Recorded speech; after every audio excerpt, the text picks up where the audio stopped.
서울시민 이제 통일 강좌 저희 1강입니다. 그래서 1강 이제 앞에 이제 테이프를 끊고 이제 문을 여는 게 1강인데 그 역할을 이제 하게 된 걸 정말 영광으로 생각하고 이런 기회를 주신 우리 저 사회통합연구원 그다음에 총신대학교에 이제 진심으로 감사의 말씀을 드립니다.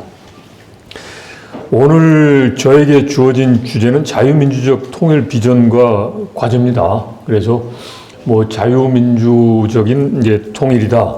라는 부분에 대해서는 뭐 논란의 여지는 없을 것 같고요. 이제 어떻게 보면 핵심적으로 자유민주주의 통일을 이제 실현하기 위해서 우리가 어떻게 해야 될까?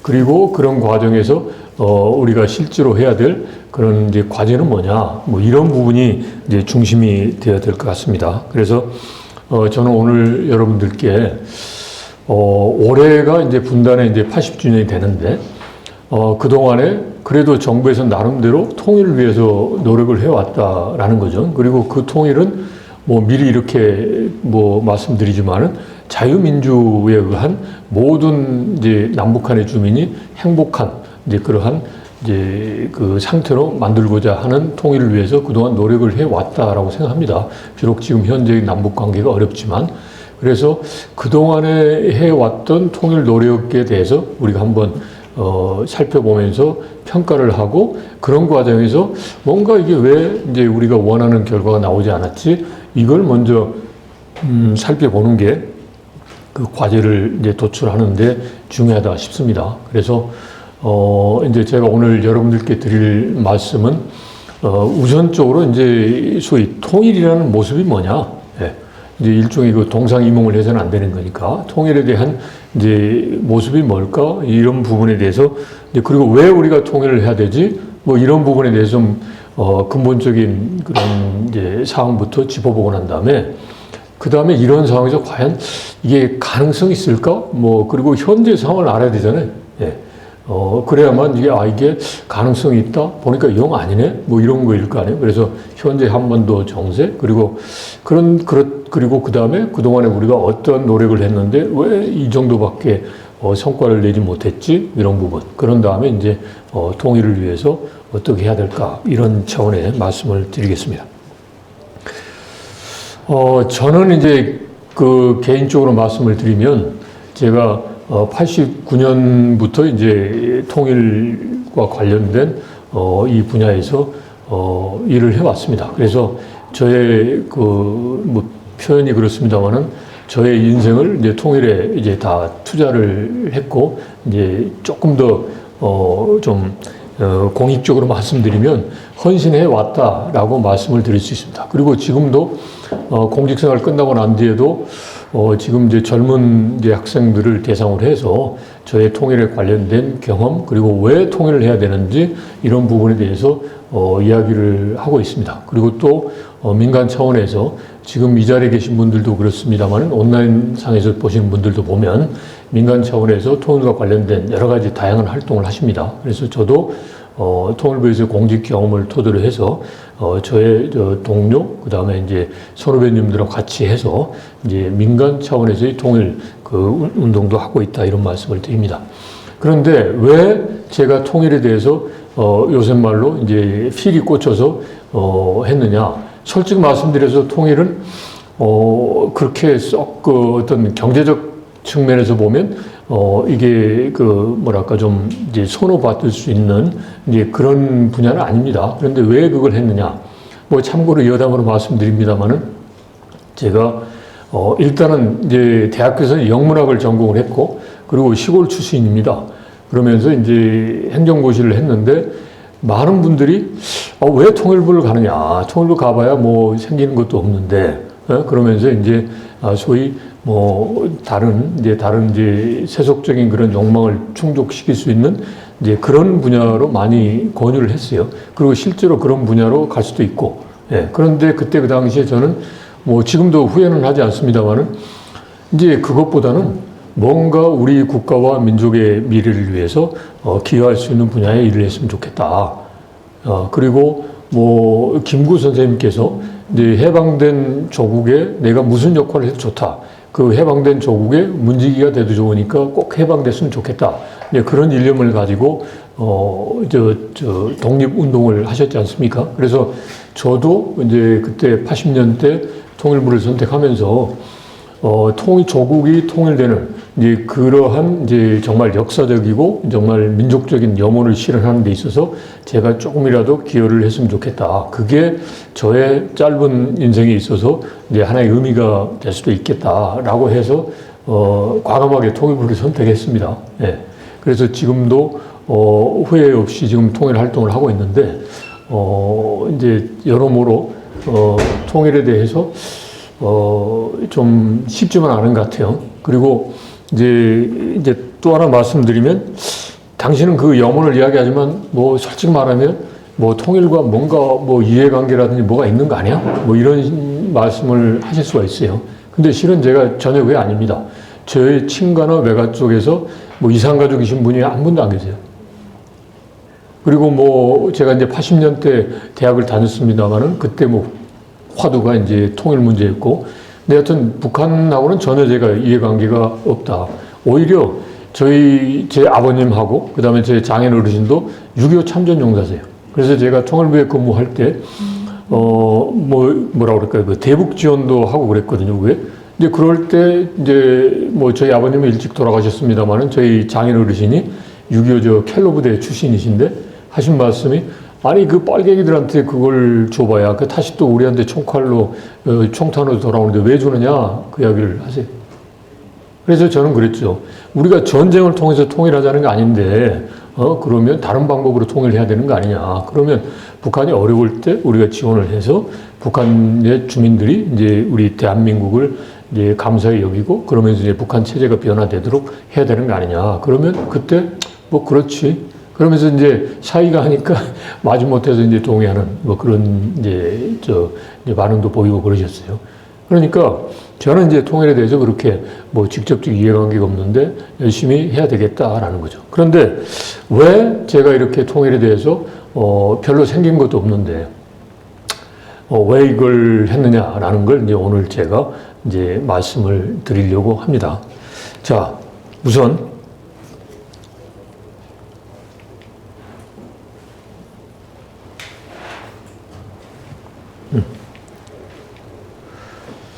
이제 여러분들 머릿속에 다 이게 통일의 모습에 대해서 있을 거예요. 이제 저도 처음에 이제 89년부터 이제 통일부에 이제 발을 딛고 이제 할 때부터 그때 통일의 모습이 있었어요. 이제 그걸 한번 정리를 해보죠. 이제 그러면 이제 우리가 이제 통일을 위해서 뭘 해야 될지를 이제 생각해 볼 수도 있어요. 그래서 통일의 모습은 제가 보기에는 이 세 가지가 아닌가 싶어요. 하나는 여러분들 많이 보시잖아요. 이산가족 상봉하는 거. 정말 휴먼 드라마죠. 그거 보면 뭐 눈물 나고, 저는 이산가족 상봉 행사를 보면서 지금까지 가장 감동적인 이제 장면이 그 이야기더라고요.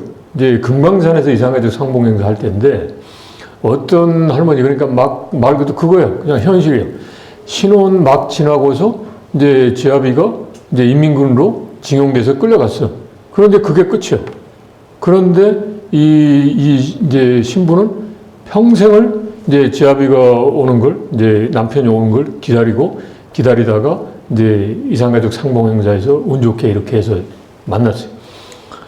금강산에서 만났는데 딱 봤는데 이제 제 아비 남편은 이제 북한에 살면서 이미 결혼을 해서 애까지 낳은 새로운 가정을 꾸리고 있어요.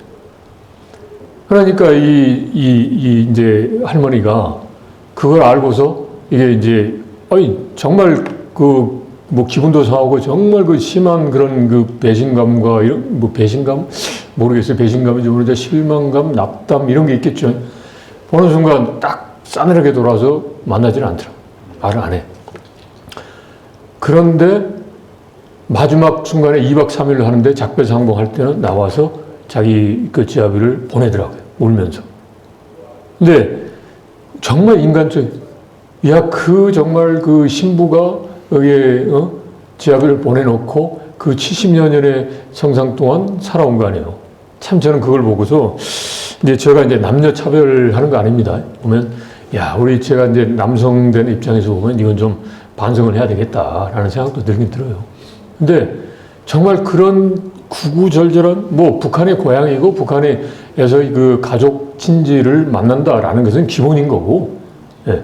근데 이 경우는 정말 70년 동안 오매불망 이제 기다리면서 살아왔어요. 예? 그러면서 현실은, 예? 이제 이런, 이제 소위, 이제 북한에 살면서 이렇게 가족을 이제 이룬 그 지압에 대해서 참 이제 배신감도 느끼고 실망감도 느끼지만 이게 이제 떠나보내면 언제 다시 만나겠느냐. 이 심정 때문에 그걸 이제 슬픔으로 표현하는 이런 게 있어서는 안 되잖아요. 이거는, 그런데 이제 문제는 뭐냐면 이게 이제 이런 같은 민족이고 내 혈육을 만나야 된다라는 건데 여기에 해당되시는 분들이 우리 대한민국 국민의 전체냐? 그게 아니란 말이에요. 그리고 벌써 분단된 지 80년이 되다 보니까 이 2세대까지는 어느 정도 공감대가 되는데 3세대가 되면 공감이 안 돼. 요즘은 그러잖아요. 아무리 친척보다도 그냥 매일 보는 이웃 및 직장 동료가 오히려 더 낫다라고 그럽니다. 그러니까 이제 같은 혈육이다? 그래, 혈육인데 어떻게 할 거야? 라는 거. 그리고 더더욱이나 이게 지금 21세기 지구촌이 실시간으로 통하는데 북한하고는 안 통하잖아요. 여러분들이 지금 지구 저 끝에 있는 호주나 뉴질랜드에 친척이 있다? 바로 하죠. 카톡을 통해서 보이스톡으로 하죠. 그리고 또 가고 싶으면 비행기표 끊어서 가고. 근데 여기에서 북한은 개성까지 60km밖에 안 돼요. 또 평양이 여기 대전 가는 거리도 안 돼. 그런데 우리가 갈 수 있네? 가는 거는 둘째 치고 전화 통화할 수 있어요? 안 되잖아요. 이런 상황에서 알고 있어요. 이런 상황에서 보면 포기를 하는 거죠. 야, 저런데 저렇게 힘든데 저 하느냐? 나는 이상 가족도 아니고. 그러니까 이렇게 되면, 그리고 또 3세대가 되면 떨어지고, 3세대가 되면 모양은 이제 생김새는 비슷하다 하더라도 전혀 다른 이제 민족이 되는 거예요. 그러면 이런 이제 민족적 의미에서의 통일은 이걸 부정할 수는 없지만 통일로 가고자 하는 그런 그 원동력 또는 구심력으로서 작용하는 것은 서서히 이제 떨어진다라는 거죠. 그리고 더 나아가서 우리 지금 현재 대한민국에서 다문화 가정이 해서 한 300만이 넘는단 말이죠. 그러니까 같은 민족이라서 같은 국가를 형성해야 된다라는 것도 우리가 좀 생각을 해볼 문제다라는 거죠. 이제 우리 단일 민족이 단일 국가 되면 좋죠. 그걸 부정하는 건 아니고. 그 다음에 두 번째 통일 모습은 아마도 많은 분들이 이제 이런 통일을 생각하실 텐데, 이제 동서독의 통일 같은 이제 그런 모습을 생각하는. 그래서 남북도 이제 우리 하나의 단일된 국가를 형성해서 이렇게 하자. 동서독의 경우는 솔직히 말씀드려서 우리하고 좀 달라요. 동서독은 이제 1차 세계대전, 2차 세계대전 이렇게 뜯기 때문에 전범 국가라서 분단이 됐어요. 근데 처음부터 분단이 됐고, 그렇지만 분단됐는데 왜 우리가 분단됐지? 그러면서 분단된 그 순간부터 비록 베를린 장벽도 있지만 끊임없이 소통을 했어요.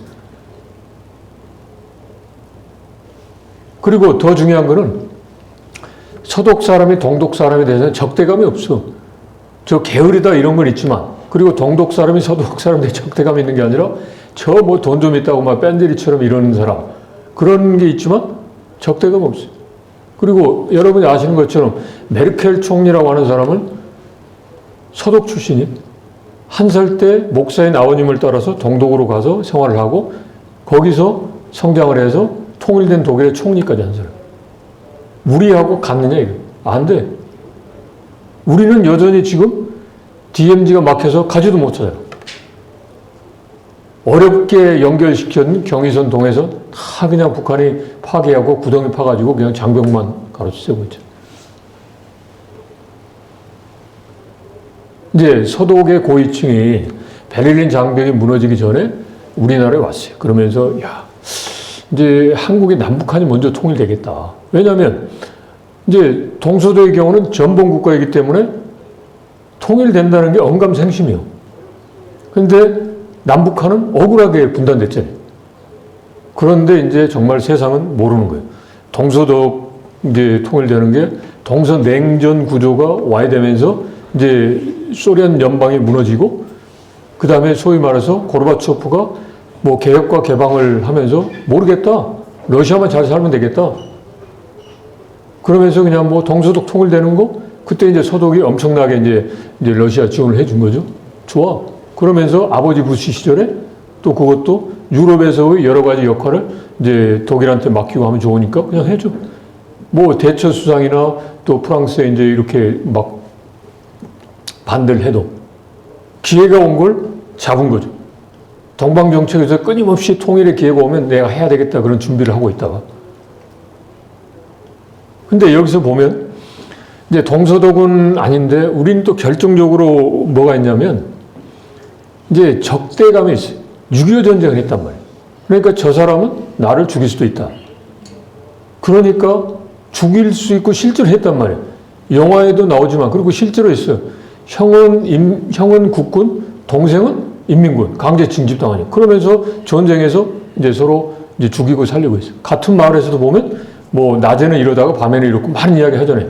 그러니까 남북한 간에 이거는 동서독과는 근본적이야. 적대감이 있어. 그러니까 이렇게 교류 소통이 안 되고 지금도 북한은 우리를 이제 같은 민족이 아니다.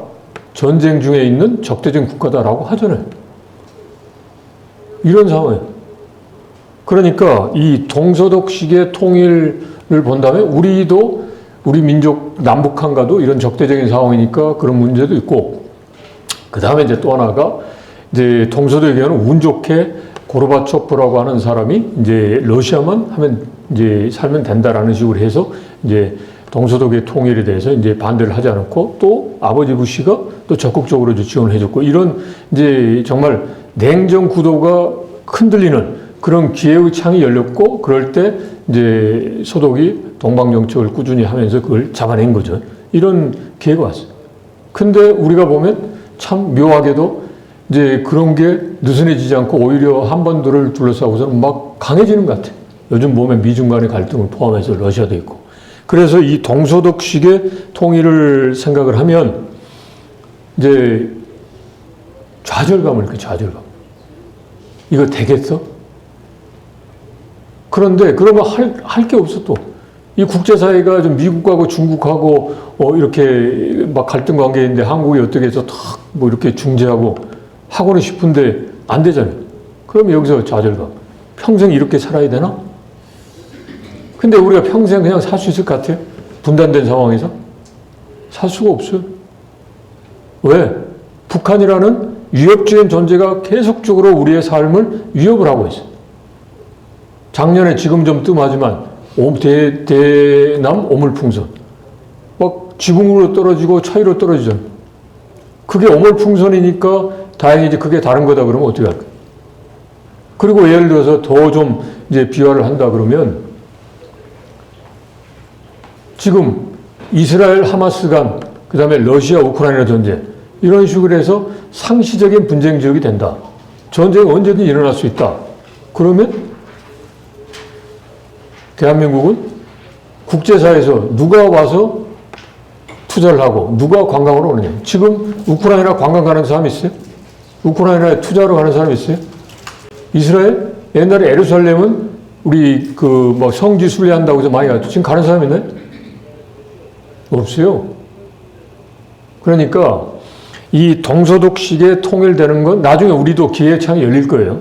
이제 항상 준비를 하고 있으면.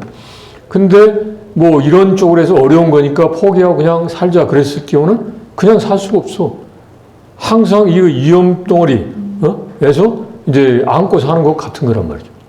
그래서 이제 통일 이제 동서독식의 통일 모습을 그리는데 그런 부작용이 어렵고 실망감이 있고 이런 분단 상태에서 살지라고 했을 때의 문제점을 이제 이야기하는 거예요. 그러면 이런 상황에서 우리가 그러면 또 다른 통일과 관련된 모습이 없을까? 저는 이렇게 생각해요. 완전한 건 아니지만 지금 체제가 다르지만 서로 개방해서 협력하는 그런 사이. 한국과 베트남 관계. 그런 체제가 달라요. 우리 여러분 베트남은 뭐 여행 관광으로 가고 사업으로도 가잖아요. 베트남 학생들이 우리한테 공부하러도 오고 또 베트남 이제 사람들하고 결혼하는 경우도 있고. 근데 체제가 다르지만 서로 필요해서 개방과 협력을 해요. 그러면 남북 관계를 그런 식으로 필요에 의해서 개방과 협력의 그런 관계로 만들면 어떻겠느냐. 그게 바로 이제 실용적인 통일이다. 왜? 체제의 문제는 여러 가지 복잡한 게 있단 말이죠. 뭐 북한의 김정은이가 뭐 체제를 쉽게 포기하고 북한 잡수시오 이렇게 할 건 아니란 말이죠. 그러면 공산권 모든 국가가 지금은 이제 독재 체제고 하지만 경제 부분에 있어서는 개방을 하고 있죠. 왜? 폐쇄 경제 가지고는 체제가 생존할 수가 없어요. 지금 독자적으로 하는데 봐요. 없어요. 다 이게 국제적으로 맞물려 있는 거고 지금은 뭐 특히나 뭐 글로벌 공급망 2기를 포함해서 막 나오고 있잖아요. 그래서 이거는 북한만 유일하게 지금 사실상 이게 이제 폐쇄된 그런 체제인데 개방. 그런데 뒤에 말씀드리지만 북한은 체제 생존을 위해서라도 개방을 할 수밖에 없다. 그런 상황으로 가서 우리가 지금 한 베트남 관계처럼 비록 좀 체제가 다르고 그러지만 일단은 개방하고 교류협력하자. 그러면 소위 민족적 의미의 통일에서 하는 이산가족 문제도 자연스럽게 해결되죠. 내 고향에 이북의 고향이신 분 내 고향에 투자를 한다. 할 수 있잖아요. 가서 보실 수 있잖아요. 우리가 베트남 뭐 다낭에 가고 하듯이 하노이에 가듯이 비행기 끊어서 우린 비행기 좀 그냥 일반 육로를 통해서 갈 수도 있죠. 그래서 이 통일의 모습을 지금 단계에서 저는 이렇게 그 실용적 통일로 생각을 하신다면 우리가 할 게 많다. 그리고 실현 가능성이 있어 보인다라는 거죠. 그래서 일단 통일의 모습은 일단 이런 쪽으로 일단 한번 이제 생각해 보시는 게 좋겠다라는 거고요. 저는 이제 또 하나 뭘 말씀을 드리냐면 통일이 지금 말씀드린 민족이나 그 다음에 이념, 번영의 이유는 그냥 다른 이야기예요. 저는 그 한계와 그 다음에 현실성 이야기 드린 거고. 그런데 저는 여기에다가 공감이라는 이유를 이야기하고 싶어요. 우리가 이제 전 세계적으로 뭐 글로벌 중추국간이 막 해요. 그러면서 아프리카라든지 뭐 동남아시아 어려운 데 가서 ODA 해주고 또 그 다음에 뭐 여러 가지 지원도 해주잖아요. 그리고 인권 문제도 막 이야기를 해요. 그런데 같은 민족인 북한이 어렵게 살고 있는데 거기에 대해서는 그 문제를 해결하기 어렵다라고 해서 그냥 놔둔다? 그건 아닌 것 같아요. 어렵다고 해서 놔둬요? 그럼 쉬운 것만 해? 알면 이제 거기에 대해서 노력을 해야 된다. 하나 예로 이스라엘 하마스의 그런 그 공습 있고 전쟁이 났을 때 미국의 콜롬비아 대학교에서 유학을 하던 이제 이스라엘 여학생이 인터뷰를 했어요. 뭘 인터뷰를 했느냐? 봤더니 어린애가 하마스에서 끌려가는 걸 봤다. 그걸 보고서 비록 저 어린애가 내 동생 아니지만 인간적으로 저건 막아야 되겠다. 이런 일이 있어서는 안 되겠다. 지금 고국에서는 이런 일이 벌어지고 있는데 콜롬비아에서 한가에 앉아서 컴퓨터 쪽 했나 봐요. 이 특권을 얻기 위해서 이렇게 공부하고 있다는 것은 인간적으로 도리가 아니다.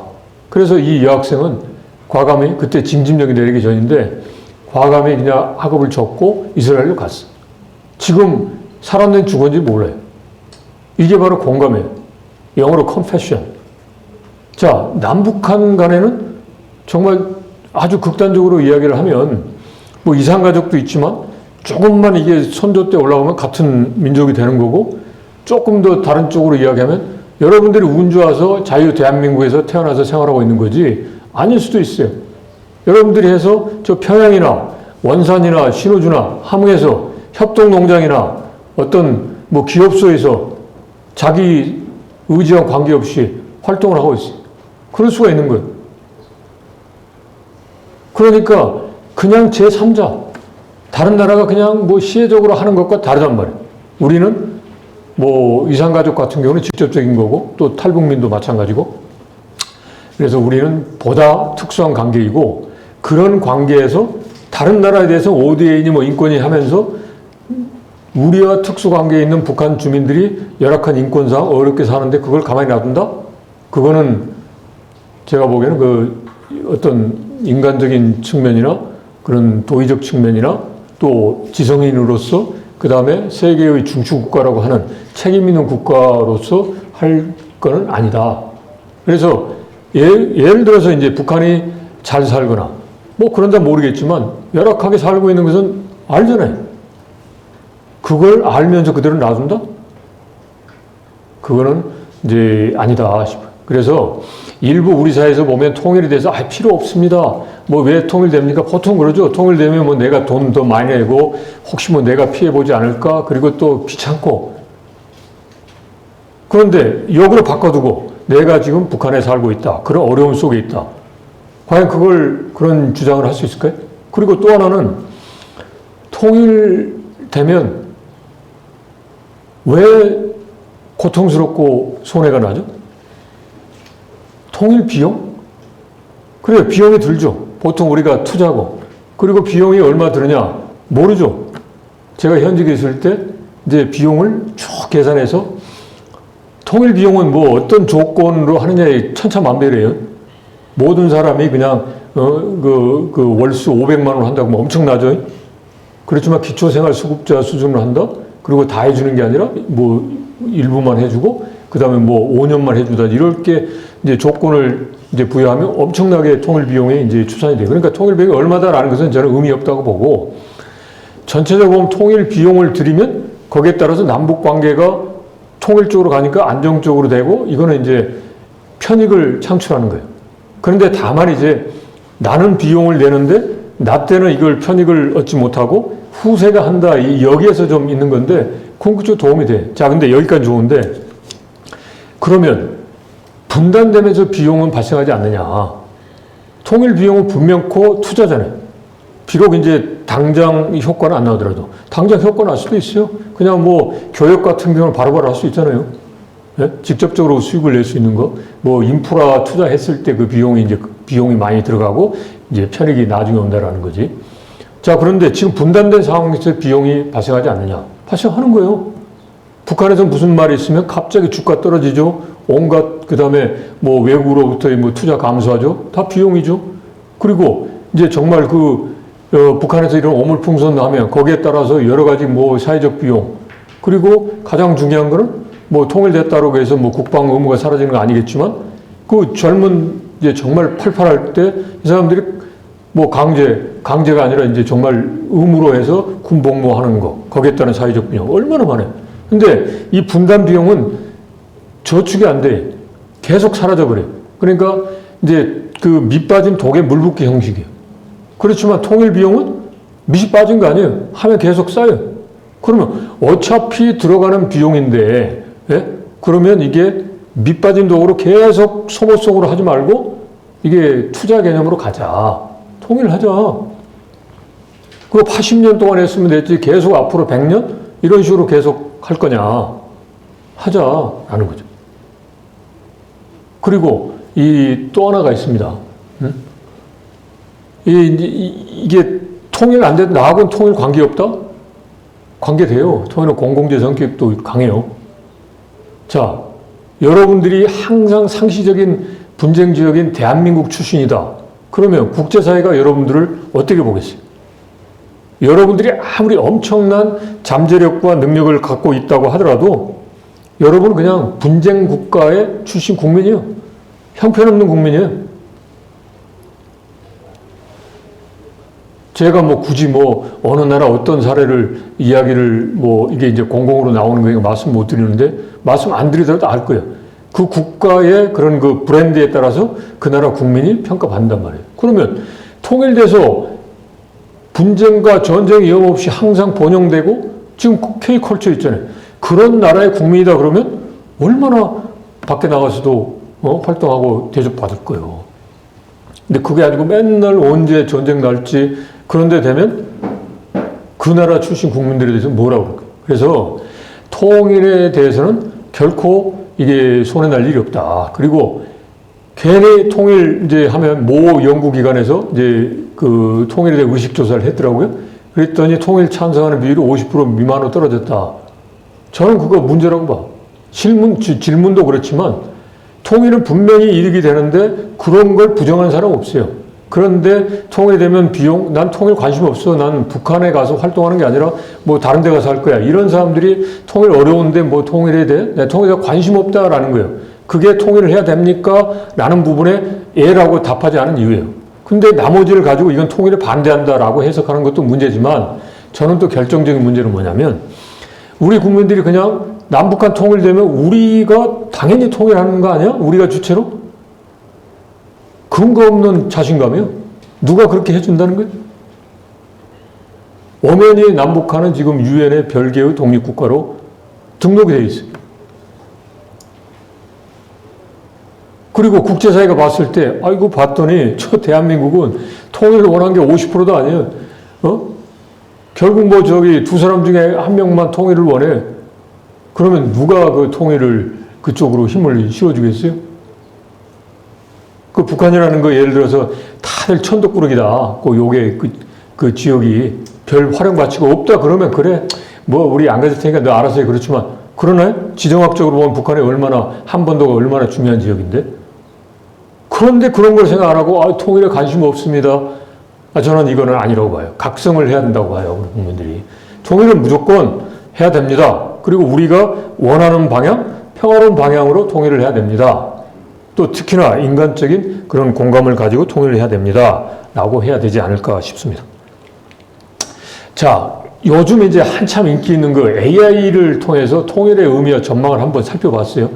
이제 왜 제가 이걸 했냐면, 이제 지금까지 국내에서 국제사회에서 어떻게 통일 문제에 대해서 고민을 해왔고 어떻게 전망해 왔는가라는 걸 이제 한번 살펴보고 난 다음에 이제 본격적으로 이야기를 하자라는 거죠.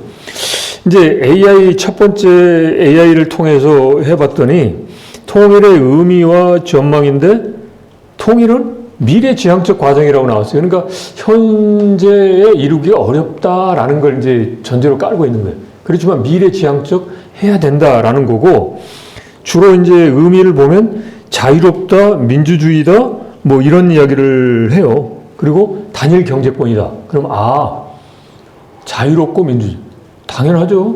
뭐 개인의 자유가 보장이 안 되고 독재사회에서 하는 것은 말이 안 되잖아요.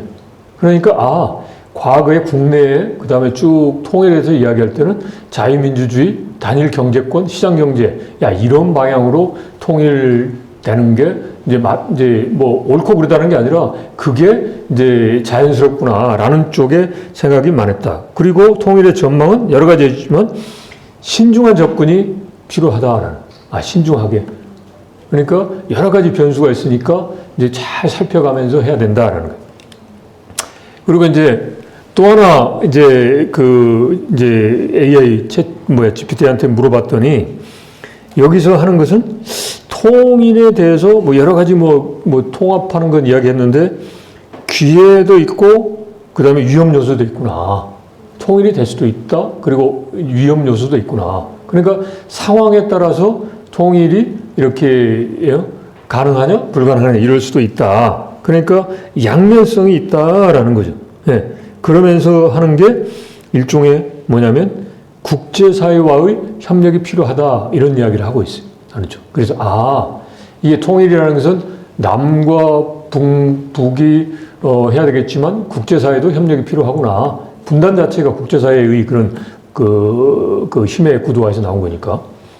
그래서 이제 우리가 또 하나 여기에서 보면 남북이 하면 다 끝나는 거 아니야?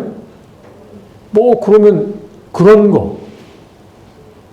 그러면 우리가 해방됐을 때 남북이 그냥 비록 그때는 이제 서로 이제 나눠졌지만 남북이 한다라고 해서 그때 그 당시에 미소가 한반도를 나누려고 했던 걸 막을 수가 있었을까요? 아니요. 그런데 이제 남북이 서로 통일을 하고자 이렇게 의기투합하는 것은 필요 조건이죠. 그게 없는 가운데서 국제사회가 해라. 그러면 남북이 싸우는데 그럼 결국은 이제 예멘식으로 해서 또 내부 내란이 발생하겠죠. 그래서 남북이 하는 것은 기본인데 이게 전부 다 외국의 국제적인 이제 영향은 받을 필요가 없다라고 하는 것은 그건 또 현실을 이제 잘못 보고 있다라는 거예요. 그러니까 남북이 기본으로 필요 조건으로 하지만 이제 필요 충분히 되기 위해서는 이제 국제사회 협력도 필요하다라는 거예요. 그래서 이제 지금까지의 국내에서 통일을 이제 생각하고 의미롭게 했던 것은 방향은 이제 자유, 민주, 그 다음에 시장 경제에서 번영이 되는 것. 그리고 이거는 신중하게 접근해야 되고 상황에 따라서 이게 기회가 될 수도 있고 위험도 될 수 있으니까 잘 판단해라. 그러면서 국제 협력을 이제 확보해야 된다. 이런 쪽으로 정리를 할 수 있을 것 같아요. 자, 그러면 이제 본격적으로 그러면 지금 현재 상황에서 과연 이제 통일을 할 수 있을까? 보니까 뭐 여전히 뭐 남북 간에는 통신선이 단절되어 있고 뭐 이런 가운데 과연 통일이 될 수 있을까? 현재 한 번 더 정세를 한번 보자라는 거죠. 이제 지금의 한반도 정세는 80년 전에 분단을 가져온 그런 남북 및 국제사의 구조적인 대립 요인이 여전히 존속을 해요. 그러니까 미중 간의 갈등, 그 다음에 미국과 러시아 간 지금 비록 푸틴 대통령하고 그 다음에 이제 트럼프 대통령이 서로 통화해서 우크라이나 휴전 문제를 이야기했다라고 하지만 여전히 이제 갈등 상황이고, 그 다음에 남북 간에는 적대적인 두 국가라는 이야기하면서 이제 교전 상황에 있어요. 그리고 이제 국제사회도 지금 이제 여러 가지 또 이제 복잡한 상황이 있고, 그리고 지금 현재 더더욱이나 또 인상적인 것은 이 북한 문제가 국제적인 문제가 됐죠. 여기 이제 우크라이나에서 포로로 잡힌 북한 병사예요. 99년생, 그 다음에 2005년생. 이 병사들이 전쟁터에 간다라는 거 모르고 그냥 훈련하러 간다라고 그거 듣고 왔다가 이렇게 했다는 거 아니에요? 이런 정말 엄청난 그런 비극의 상황에 한반도가 처해 있어요. 그리고 이 북한군이 러시아에 이제 우크라이나 전에 참전함으로 인해서 이제 국제적인 그러한 이제 뭐라 그럴까 그런 이제 파장도 불러일으키고 있는 거예요. 국내적으로도 보면 북한군이 이제 한 11,000명, 그 다음에 추가적으로 뭐 1,000명 이상 뭐 3,000명까지 보냈다고 하는데 이게 실전 경험이 있는 거 아니에요. 실전 경험에 있는 북한 전투병이 이제 북한의 병력이 되고 더더욱이나 또 러시아와의 그런 군사기술 협력에 따라서 우리의 안보에 커다란 위협을 주고 있는 상황이에요. 그러니까 이 통일로 가는 데 있어서는 정말 더욱더 이제 어려운 이제 상황에 있다라는 거죠. 자, 북한은 이제 더더욱이나 이제 우리는 이제 둘째 치고 우리는 뭐 어떻게 보면 한반도에 있어서의 평화 통일을 반대하는 게 없으니까 비록 세간의 비판처럼 이제 보수 정부 때는 좀 어떻고 진보 정부 어떻다고 하지만 어느 보수나 진보 정부 모두 헌법에서 규정한 통일을 부정하지 않았단 말이죠. 다만 이제 그 접근법, 북한에 대한 인식 이런 거에 대해서 이제 정책적인 그 수단, 즉 접근 방법이 차이가 좀 있었지만 그래도 궁극적으로는 한반도에 있어서의 그 자유와 번영의 또 평화적인 방법으로서의 통일에 대한 거는 다 공통 분모였다라는 거죠. 그런데 이제 북한의 경우는 지금 보면 그렇지가 않아요. 지금 현재 보면 북중러 구도에 딱 편승해서 중국과 러시아의 그런 군사적, 외교적, 경제적인 이걸 이용해. 드디어 이제 미국이 또는 이제 한국이 북한을 상대할 때 북한 단독으로 보지 마라. 뒤에는 러시아, 중국이 있다. 이걸 이제 확실하게 이제 스크럼을 짜서 강경한 자세로 가. 핵에 대해서도 핵 보고, 요즘은 가끔 핵 방패라고 그러더라고요. 그러니까 이제 이게 일종의 프로파간다예요.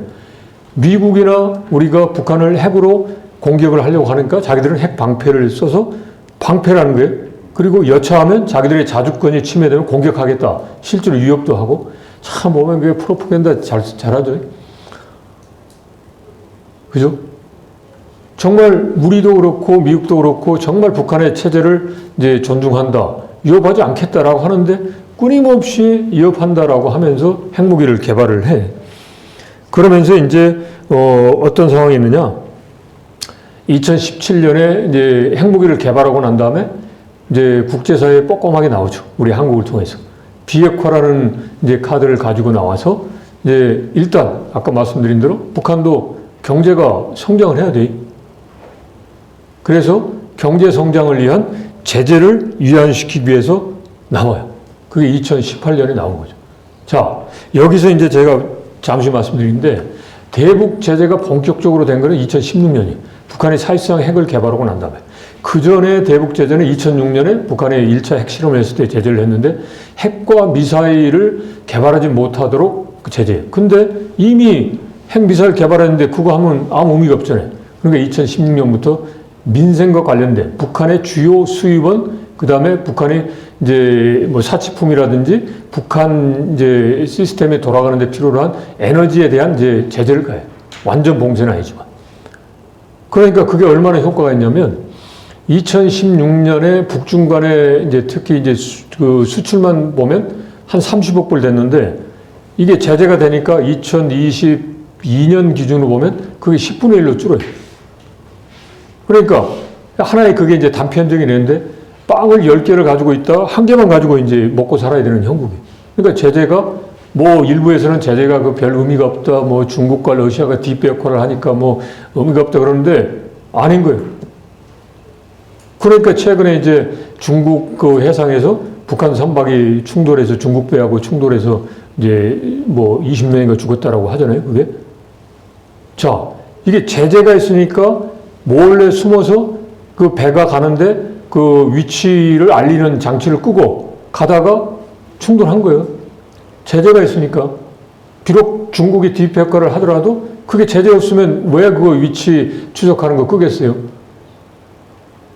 그러니까 제재가 뭐 이렇게 의미가 없다, 별 효력이 없다라는 것은 저는 그렇게 생각하지 않는다.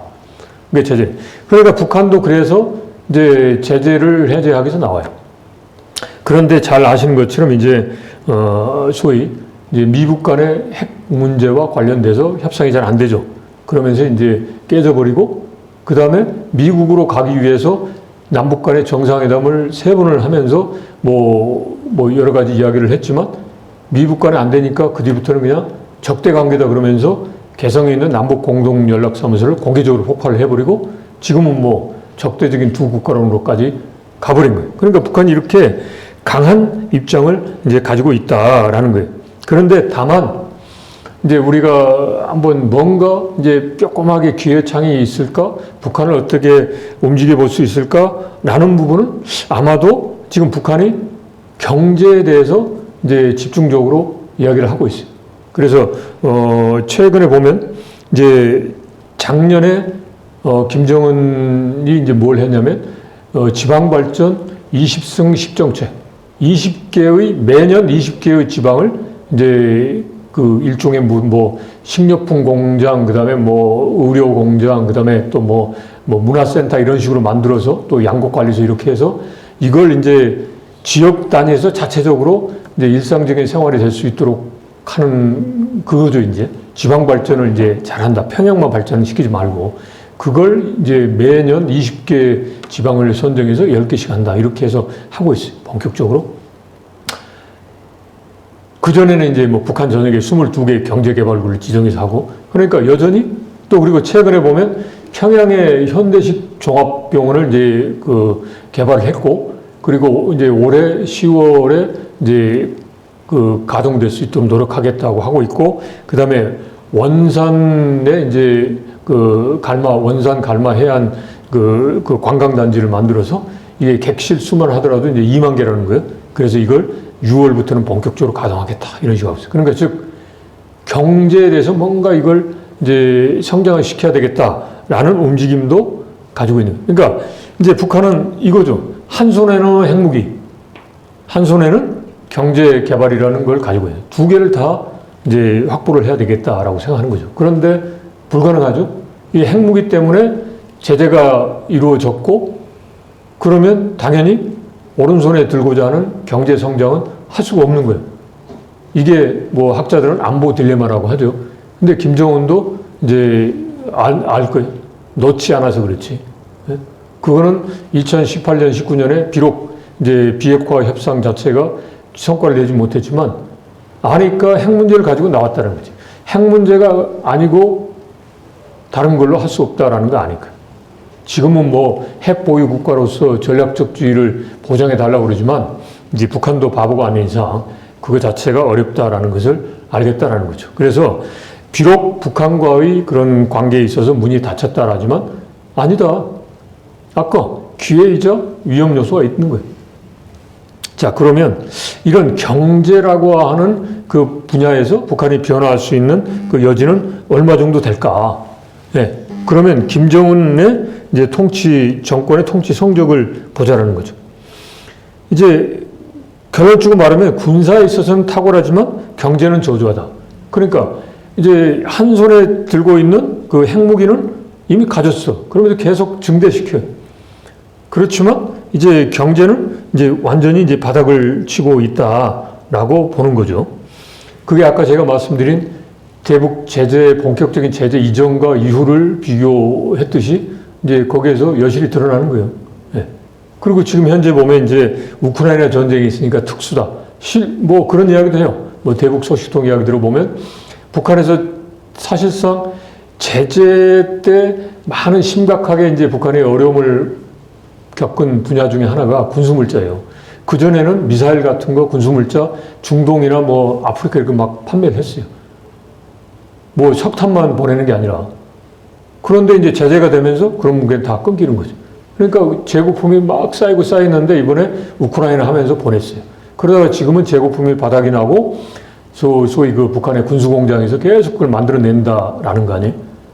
그래서 재고품이다 보니까 우크라이나 전쟁 초기에는 북한의 포탄이 이게 명중률이 떨어진다. 불발탄도 있고 그런데 근데 지금은 이제 그런 이야기 안 나오죠. 그러니까 이제 우크라이나 전쟁을 통해서 분명히 지금 북한은 이제 특수를 얻고 있는 거예요. 군사적 지원도 있지만 경제적인 지원, 에너지 지원 이게 있단 말이죠. 그렇지만 과연 이게 언제까지 갈 거냐. 비록 우크라이나 전쟁이 종전이 되더라도 북러 간에 여러 가지 협력을 있겠지만 러시아가 과연 북한이 필요로 한 걸 그렇게 많이 지원해 줄 수 있을까? 없다라고 봐요. 러시아도 코가 석자예요. 그죠? 그래서 지금 현재 보면 러시아의 이제 그 군수 물자도 있고 그다음에 파병했을 때 이제 러시아 군인들이 한 달에 이제 2,000불 정도를 받는다는 거 아니에요? 그러면 이제 북한 군인들도 이제 받겠죠. 과연 그걸 제대로 받았을까? 몰라요. 그러니까 의외로 북한이 러시아로부터의 그런 경제적 지원을 얼마나 받았느냐? 그건 이제 모르는 거란 말이죠. 그건 이제 달리 말하면 북한의 어려운 경제 사정을 이제 해결해 줄 수 있는 게 러시아로서는 역부족이다. 그러면 북한이 어디로 가겠어요? 그 다음에 중국으로 가. 최근에 보면 이제 그 북한이 중국의 관광객, 그게 원산 갈마 해안지구도 2만 이제 객실인데 2만 명 누가 채워요? 중국밖에 없는 거 아니에요? 러시아에서 올 거예요? 외국에서 올 거예요? 못하면 우리 이제 남한이죠. 우리 뭐 금강산 개방되면 전국의 산악회, 그 다음에 각종 동호회에서 겨울도 좋고 또 여름도 좋고 다 했잖아요. 다 가잖아요. 그게 중단되기 전까지 그는 한 200만 명 가깝게 이제 갔기 때문에. 그래서 이런 이제 북한이 개방을 했을 때 나올 수 있는 데는 중국, 그 다음 우리 대한민국밖에 없는 거예요. 근데 여튼 지금 이제 북한이 이제 그런 이제 경제 부분에서 이제 성장을 해야 되겠다. 왜냐하면 벌써 2016년부터 꼭꼭해서 벌써 한 10년이 돼가. 그러면 여기서 김정은은 가장 늦게 피해를 보겠죠. 북한 주민들이 어려운 생활을 하는 거? 그럼 뭐 독재자가 그걸 특별히 신경 쓰겠어요? 그런데 지금 엘리트층의 김정은의 통치 세력 내에 있는 사람들이 어려움이 있는 거예요. 그리고 본인도 어려울 거 아니에요. 그러니까 이래서는 안 되겠다 싶어서 이제 개방 쪽으로 갈 수밖에 없다. 그런데 그 카드는 이제 비핵화다라는 걸 이미 알고 있는데 그걸 언제 쓰느냐, 라는 이제 그런 상황에 있지 않느냐, 싶습니다. 자, 조금 전에 제가 말씀드린 대로, 북한의 적대적인 이제 두 개 국가론을 제기하고 있는데, 그러면서 통일과 관련된 이제 용어, 그 다음에 상징물, 남북 간의 경제 협력, 이런 거 다 그냥 없애버렸어요. 근데 저는 적대 국가론, 이거는 이제 공격용일 수도 있겠지만 적대니까 여차하면 이제 소위 뭐 전술핵을 쓰든지 하겠다라는 거지만 그것보다는 이 북한 주민들이 대한민국에 대한 기대와 환상에서 이제 벗어나게 하려고 그런 기대하지 마라. 남조선 지금 대한민국 것들이라고 그러죠. 그것들은 항상 북한을 위협하고 이제 공격하려고 하는 이제 그런 주체니까 거기다 아예 꿈을 버려라. 그렇게 심어주죠. 그러면서 하는 게 반동 사상 문화 배격법. 남한 문화를 가지고 따라하면 혼내주고 유포하는 자에게는 최고 사형까지 처하는 거. 그리고 남한 언어 못하게 평양 문화법 제정하는 거. 이런 게 바로 그거란 말이죠. 그리고 또 하나는 앞으로 이제 그런 사례가 있을 수 있는지 모르지만 이제 중국을 통해서 넘어오기 어려운 거니까 이제 바로 넘어와 그냥 북한에서 나오는 그런 것도 이제 차단하기 위해서 방벽을 이제 세우는 거죠. 그래서 북한 주민들한테 남조선에 대한 기대를 갖지 마라. 이런 게 아닌가 싶기도 해요. 그런데 과연 그게 통할까? 옛날같이 정말 북한이 그렇게 우리하고는 달리 이제 완전한 개방체제는 아니에요. 폐쇄되고. 그렇지만 100% 완벽하게 이렇게 차단되어 있느냐? 아니라라는 거죠. 저는 이번에 이제 우크라이나 전쟁에 참여했던, 이제 참전한 북한 군인들 보면 그 군인들이 전쟁도 하지만 훈련하는 동안에 하면서 여러 가지 노출됐을 거예요. 실제로 지금 포로로 잡힌 2명의 북한 군인들은 여러 가지 이유로 하지만 한국으로 오겠다라는 거 아니에요? 실제로 올 수밖에 없어요. 그리고 우크라이나 내에서 죽은 병사, 다친 병사가 북한으로 간다. 그럼 북한 내부 엄청나게 그게 혼란스러울 거예요. 가서 조용히 있겠어요? 내 갔더니 어디 가서 이렇게 병신데, 표현이 뭐하지만, 부상당해서 왔다. 다리를 제대로 못 걷는다. 이렇게 되면 이제 북한도 정확한 통계는 없습니다만은 애동아들도 많다는 거예요. 그러면 이제 그런 과정에서 북한 내부에 혼란도 많이 이제 발생할 수도 있다라는 거죠. 그래서 이제 비록 2개 국가론에 의해서 이렇게 막 꽁꽁 싸맨다 그러지만 이게 외부의 그런 실상에 대해서 완전히 막을 수가 없고 이걸 이제 또 실제로 알 수 있는 여러 가지 그런 이제 통로가 지금 열려 있다라는 거죠. 그래서 이제 김정은을 포함한 북한의 이제 그런 통치 집단에서는 지금 고민을 하고 있을 거예요. 살려면 어떻게 할 거예요. 그래서 이제 저의 이제 섣부른 생각일 판단일 수도 있는데 2018년하고 19년에 미국과 북한 간에 이제 정상회담 했을 때 그 장소를 싱가포르하고 베트남으로 했잖아요. 그게 이유가 있다라고 봐요. 미국이 강요해서도 아니에요. 미국은 이제 다른 데를 했다고 하는데 이제 북한에 의해서 한 건데 그 하고 많은 데서 싱가포르하고 베트남 하노이를 했어요. 그냥 그때 거기가 다른 데는 다 예약이 찼고 거기가 비어서 했다? 아니잖아요. 다 상징적 의미가 있는 거죠. 특히나 베트남이 더 의미가 있다고 봐요. 막 2박 3일 동안 열차 타고 가면서 일종의 거대하게 정말 일종의 사전 이제 선전도 많이 했잖아요. 그러니까 자유민주주의가 아니라 북한의 입장에서 보면 공산주의 체제를 유지하면서 이제 경제적으로도 성장한 발전한 나라, 베트남처럼 하고 싶은 거예요. 이미 벌써. 그래서 이제 이런 차원에서 이제 김정은이가 지금은 이제 저렇게 하고 있지만 이제 본인이 살기 위해서 김정은 체제가 생존되기 위해서는 이제 개방의 길로 올 수밖에 없다. 안 되면 계속 나락으로 이제 빠지고 북한 주민들이 계속 과연 그걸 끝까지 인내할 수 있을까? 계속 이제 통치 부담으로 작용하는 거죠. 그래서 지금은 자력갱생을 해서 지방 발전을 하겠다라고 하지만 과연 그게 성과가 있느냐? 내부 자원이 없는데? 그래서 지금 계속 마이너스 성장이잖아요. 아까 제가 상징적으로 말씀드렸던 제재 이전에 중국과의 수출, 그 다음에 제재 이후 거의 10분의 1을 줄었죠. 네. 자, 그래서 지금 현재 상황은 겉으로 보면 남북 관계가 2개 적대적인 국가다 이렇게 해서 막 통신선도 단절돼서 이게 통일 되는 거냐? 뭐 완전히 뭐 통일은 이제 먼 얘기가 됐다? 그러니까 우리 그냥 이렇게 분단된 상황에서 그냥 살자? 근데 아니라는 거죠. 통일에 이런 기회가 보인다. 그리고 분단된 상황에서 아까 제가 정치법적인 통일할 때 이야기했지만 북한이 그냥 조용히 있으면 돼. 우리의 일상에 대해서 간섭하지 않고 우리를 위협하지 않고 하면 되는데 그게 되느냐라는 거죠. 안 된다라는 거예요. 안 되는데 왜 그냥 평화롭게 살자? 우리는 평화롭게 살죠. 근데 북한이 평화로운 행동을 하느냐가 아니란 말이죠. 그래서 뭐 남북한 간에 두 개 국가로서 평화 공존을 하자. 그건 우리 희망사항이고 북한이 과연 그렇게 하느냐라는 거죠. 그렇게 하도록 만들어야 돼. 그럼 결국은 뭐예요? 결국은 이제 북한을 이제 소위 베트남과 같은 개방의 체제로 변화시켜서 그래 남북한 하자.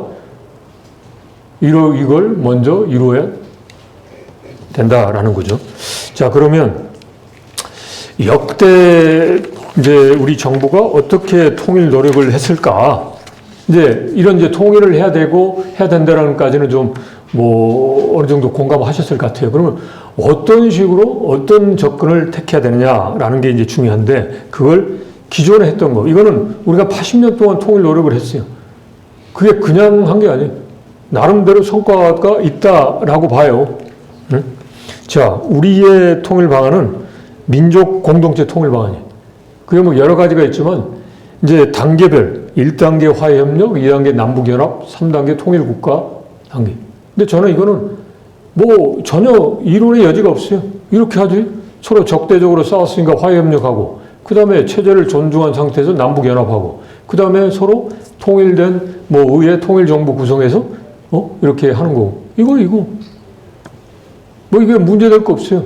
뭐 문제 이야기하는데 뭐 이게 그래서 통일 방안을 바꿔야 되는 거 아니냐. 그런데 그러면 여기서 어떻게 바꿔? 가장 일반적인 건데. 그래서 이제 나온 게 이제 작년에 소위 그 통일 독트린이라는 거예요. 그래서 뭐 3대 뭐 통일 비전, 추진 전략, 뭐 추진 방안인데 이게 뭐 새로운 건 아니에요.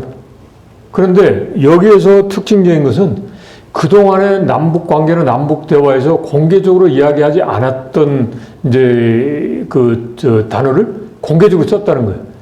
자유민주, 그 다음에 북한의 인권, 생존권, 북한 주민의 자유 통일에 대한 열망 이렇게 한 거예요. 그래서 이 통일 독트린에 대해서 비판하는 분들은 야 그런 말을 하면 북한하고 싸우겠다는 거고 통일 안 하자고 하는 거 아니냐 이제 비판을 해요. 북한이 반발을 하죠. 그렇지만 저는 이렇게 봐요. 자, 통일을 할 때 그러면 지금의 뭐 이제 다 떠나서 남북한을 떠나서 일반적인 자연인이 자유롭고 존중받고 번영된 삶을 살아야지 이 속박받고 이렇게 좀 뭐 핍박되고 그 다음에 경제적으로도 궁핍한 상황 속에 사는 게 과연 바람직하느냐. 저는 만약에 그런 식의 통일이라면 저는 통일에 반대합니다. 할 필요가 없어요. 제가 한 30년 가까이 통일부에서 근무했지만 제 머릿속에 그런 방향의 통일에 대해서 한순간도 그걸 부정하거나 잊어버린 적이 없어요. 그렇지만 다만 북한은 상대가 있으니까 그 상대에 대해서 그걸 이제 직설적으로 말을 안 했다 뿐이에요. 다 했어. 자, 그런데 역으로 뒤집어 놓고 그러면 북한의 소위 대남 일꾼이나 북한의 통치자들이 과연 대한민국하고 상대를 할 때 어떻게 생각했을까? 저는 이미 대한민국은 저런 방향으로 통일을 하려고 하구나 알았다라고 생각해요. 알고서 온 거예요. 그래서 막 이게 뒷걸음질 치는 거 아니에요. 고려연방제도 처음에 할 때 북한이 우리 대한민국보다 더 우월할 때는 막 자유 통일을 하자 뭐 막 했어요. 우리가 오히려 이제 힘드니까 반공을 하고 먼저 선 건설 후 통일하자 그랬지. 그 다음에 우리가 70년대 이제 역전을 시키고 80년대부터는 체제선전 이제 체제 경쟁을 하자 그러죠. 그러니까 북한이 지지니까 고려연방제 1민족 1국가 2정부 2체제 그 말이 돼요? 독립적으로 살자라는 거 아니에요. 그런 식으로 간 거예요. 그러니까 그때부터 이미 알고 있는 거예요. 이게. 그러니까 북한도 알고 있는 건데 다만 이제 상대가 있으니까 지금까지는 좀 나이스하게 그런 이제 직접적인 표현을 안 한 거예요. 그런데 저는 지금쯤은 해야 된다라고 생각해요. 북한도 국호가 조선민주주의인민공화국 아니에요. 민주주의 하자. 근데 중요한 거는 우리에게만 적용이, 이제 우리한테 적용 안 되고 북한에게만 적용되는, 이건 아니죠. 우리에게도 적용되고 북한 적용되고. 예를 들어서 인권이 바로 그런 거 아니에요. 그걸 하자라는 거죠. 같이. 같은 개인으로서. 행복을 추구하기 위해서. 그래서 이제 이런 걸 안 해서 모호하게 만들어가지고 이제 다른 생각을 하도록 만들어서는 안 된다. 아, 대한민국의 입장은 명백하구나. 그럼 이걸 이제 따라서 하든가 안 하면 이제 다른 방법을 해야죠. 예. 그런 식으로 해야지 마치 이제 막 그 북한 체제에 뭐 이렇게 동조하는 그런 이제 잘못된 메시지 또는 그런 기대를 갖게 해서는 안 된다라는 거죠. 그리고 이제 그 불편하더라도 불편한 거 처음에 불편하지만 자꾸 들으면 그게 맞을 수 있어요. 우리가 그렇잖아요. 북한 체제 존중한다. 그럼 이런 체제로 가자라는 거 아니에요? 우리가 체제를 존중하는 거지 북한 체제를 받아들이는 거 아니란 말이에요. 하자. 봐. 북한도 보면 사회주의 공산주의가 다 개방돼서 살잖아요. 중국 있고 베트남 있고 다 하잖아요. 해라라는 거죠. 개방해서 해라. 그래서 우리가 말하지만 북한은 정치적 문제로 보지만 이산가족 문제 하자. 지금 뭐 억류되어 있는 예? 김정은 목사라든지 많이 있잖아요. 왜 그렇게 하느냐라는 거죠. 그리고 북한 지역을 개방을 해주면 이익을 낼 거 아니에요. 그럼 같이 서로 그 이익을 나눠 갖자. 뭐가 그게 문제라는 거예요. 그래서 이제 이런 통일 독트린 이게 여러 가지 이야기를 하지만 저는 이제 뭔가 이게 좀 새로운 단계로 진입하기 위해서 직설적으로 표현한 것은 이제 의미가 있다라고 생각합니다. 네. 뭐 아닌 것처럼 해가지고 그럼 그게 북한 체제에 따라갈 거예요? 그건 아니잖아요. 우리 대한민국 어느 국민이 그렇게 하겠습니까? 아니잖아요. 상대를 존중. 그게 좋아요. 상대를 존중하고 상대가 거북하게 받아들일 수 있는 말을 표현을 좀 하지 말자라는 것에 대해서는 동의를 해요. 그렇지만 지금까지 80년 동안 그렇게 해왔다라는 거예요. 지금까지 해왔어요. 앞으로도 계속 하면서 어떻게 뭔가 좀 바꿔보자라는 거예요. 더 이상 이제 소위 북한에 쓸데없는 기대를 하지 않도록 해주자라는 거죠. 그래서 체제가 존중된 상태에서 한 베트남 관계가 얼마든지 갈지 몰라요. 이제 소위 동서독식으로 국제사회의 역학 구도가 이제 변화할 그 타임이 언제 올지 모르는 거죠. 그걸 보는 거죠. 그러면서 우리가 이제 비록 그 이제 체제가 다르지만 좀 소통을 하면서 인간적인 아픔 다 해소하고 서로 한번 윈윈 해보자. 네. 자, 그러면 이제 역대 통일 정책을 이제 나름대로 평가를 해보면 일단은 한반도 통일은 실현되지 않고 분단 구조만 이제 심화됐다. 뭐 그리고 불신과 적대감이 해소되지 않고 있다. 그런 것 같아요. 중요한 게 적대감. 저도 못에 기가 막히도록 이제 북한 공비들 침투 사건, 이승만 어린이의 나는 공산당이 싫어요. 그 이야기 들었어요. 그리고 북한과 대화 협력을 할 때 항상 하는 게 안전 문제도 이제 생각을 안 할래 안 할 수 없고. 그게 바로 우리가 이 분단 구조를 해결 못하고 지금의 상태에 머물고 있는 그 원인이기도 해요. 그런데 그렇다고 해서 남북 관계가 계속 뒤로만 갔느냐. 사실상 지금 뭐 전쟁의 위험이 완전히 사라진 건 아니지만 과거 60년대, 70년대 그렇게 남북 간에 그냥 물진 삼척, 무장공비 침투 사건 막 이런 때하고 비교를 해보면 80년대도 보면 칼기 공중폭파 사건을 포함해서 많았잖아요. 90년대도 강릉의 무장 잠수함 침투 사건도 있고. 없잖아요. 나름대로 관리를 하고 있잖아요. 그러니까 이 남북 관계가 그동안 성과는 그렇게 눈에 도드라지게 나오지는 않지만 그래도 나름대로 우리의 이제 통일 일꾼들이 이제 그리고 전 국민들이 나름대로 그래도 통일에 대해서 노력을 했지 않느냐 싶은 거죠. 근데 그게 결정적으로 빅스텝, 큰 걸음을 못 걸은 이유는 불신감, 적대감 때문인 것 같아요. 저 사람이 나를 죽였어. 저 사람이 나를 죽일 수도 있는데 그게 이제 과연 완전한 화해가 되고 통일로 갈 수 있느냐 어렵다고 봐요. 아까 제가 모두에 우리 6.25 참전 용사인 장인 어르신 이야기를 했는데 바로 그거예요. 여전히 그런 분들이 생존해 있어. 그런 가운데서 이제 통일까지 가는 것은 어렵지만 그래도 뭐 이 정도 해봤고 관리를 했다. 그러면 나름의 잘했다라는 거죠. 그래서 조금 이제 제가 좀 긍정적으로 말씀드리면 이제 물이 100도가 되면 끓잖아요. 근데 끓기 전까지는 아무 변화가 없는 것 같아요. 그렇지만 100도 가기 위해서 그 정말 내부에서 보이지 않지만 엄청난 그런 그 화학적 물리적인 변화 과정이 진행되고 있는 거예요. 그러니까 우리도 바로 그런 상황이다. 그래서 저는 이제 어디에 가서도 그랬습니다만은 남북 통일된다? 1부터 10이다. 얼마냐? 대부분 물어보면 한 2나 3? 뭐 거의 뭐 제로 아닌가요? 근데 저는 안 그래요. 한 8 내지 9 왔다. 조금만 더 가면 된다. 라고 이야기합니다. 그 이유는 뭐냐? 뭐 뒤에 더 추가적으로 설명드리지만 이 북한이 보여줄 거 다 보여줬어요. 더 이상 없어요. 자, 핵무기를 계속 하면 할수록 안보 딜레마에 의해서 어려워. 더 이상 보여줄 게 뭐가 있어? 그러면 그런 상태에서 북한은 계속 그 체제에 대한 부담감만 쌓이는 거예요. 국제적으로 이제 고립되고. 그러면 이제 북한 주민들이 지금 서서히 그러잖아요. 그 이야기 하잖아요. 가만히 있느냐? 북한 주민들 말고 내부 엘리트에서부터 말이 나오죠. 그러면 이제 김정은도 살기 위해서 한다는 거죠.